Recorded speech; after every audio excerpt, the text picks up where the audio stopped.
Bermakna 12 Agustus Kegetanya Bangsa Aceh. Assalamualaikum warahmatullahi wabarakatuh. Uronya naku uro yang sedih kat Kegetanya Aceh.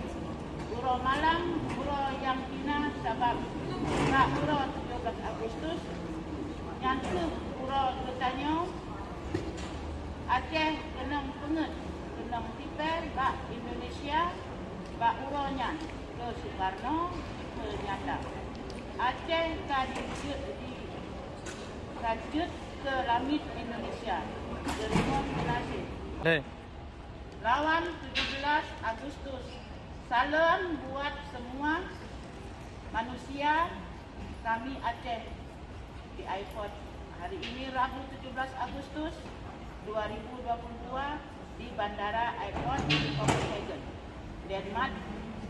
Kami melawan dan menolak pihak CPI Indonesia yang mengibarkan benderanya putih merah ataupun merah putih di bumi Aceh. Terima kasih.